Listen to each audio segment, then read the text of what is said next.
Os Objetivos de Desenvolvimento Sustentável 3 e 13 falam, respectivamente, sobre saúde e bem-estar e o enfrentamento às alterações climáticas. Por isso, iremos falar sobre o combate à emissão de monóxido de carbono pelo escapamento irregular. Na região metropolitana de São Paulo, circulam cerca de 7 milhões de veículos, dos quais 34% têm mais de 20 anos de uso. Muitos desses automóveis não passam por uma manutenção adequada, o que intensifica a emissão de poluentes e agrava a poluição atmosférica. Um dos principais gases liberados é o monóxido de carbono, o CO, produzido pela combustão incompleta do combustível nos motores. Nesse mesmo processo, forma-se também a fuligem, a parte preta da fumaça composta por partículas de carbono não queimado. Segundo a CETESB, embora os avanços tecnológicos tenham reduzido essas emissões desde os anos 2000, como mostra no gráfico, os automóveis ainda figuram entre as maiores fontes desse gás. Estima-se que cerca de 60% do CO presente no ambiente tem origem em atividades humanas, principalmente no transporte urbano. Assim, a liberação de monóxido de carbono contribui para o aumento de gases na atmosfera que retém calor, alterando o balanço energético da Terra e influenciando mudanças climáticas e aquecimento global. A hemoglobina é uma proteína responsável pelo transporte de oxigênio pelo nosso corpo. Porém, como o CO tem uma afinidade 250 vezes maior com a hemoglobina do que o O2, o CO e a hemoglobina formam um composto chamado carboxihemoglobina, que impede o transporte de O2 pelo sangue.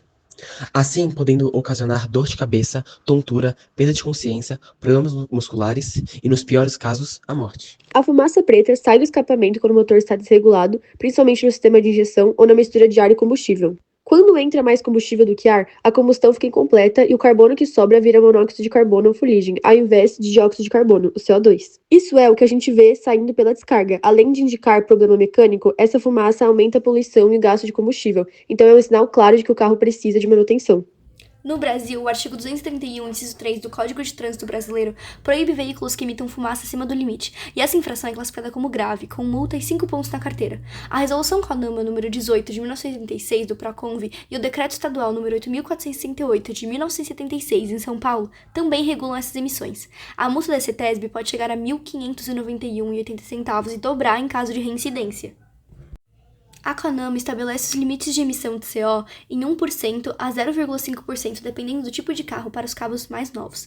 O problema é que essas legislações não têm um método preciso de confirmação da emissão desregulada, então a fiscalização e a própria efetividade dessa legislação é prejudicada. Pensando nisso, nosso grupo pensou em um medidor de gases equivalentes, focalizando no monóxido de carbono, por ser o indicador principal da combustão incompleta. Assim, o oficial poderia testar a emissão dos gases e, a partir de um determinado número, multar o veículo propriamente. O protótipo funcionaria como um pequeno tubo com uma abertura para aliviar a pressão, com um sensor de gases equivalentes ligado a um display que indica a quantidade de monóxido e de CO2 equivalente emitida, permitindo que a legislação seja devidamente cumprida.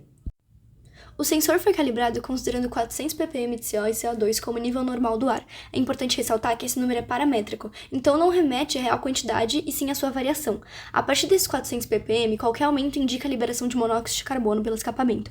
Em carros bem regulados, os valores dificilmente passam de 600 ppm, considerando a escala do nosso sensor, sendo 1% da liberação total dos gases, enquanto motores desregulados podem ultrapassar 800 ou até 1000 ppm de monóxido. Esses números permitem identificar de forma prática os veículos com combustão incompleta, o principal sinal da fumaça preta e da emissão irregular. Com o nosso projeto, esperamos que a limitação da emissão de monóxido de carbono, prevista na legislação brasileira, deixe de ser apenas teoria e se torne uma prática efetiva de fiscalização e proteção ambiental.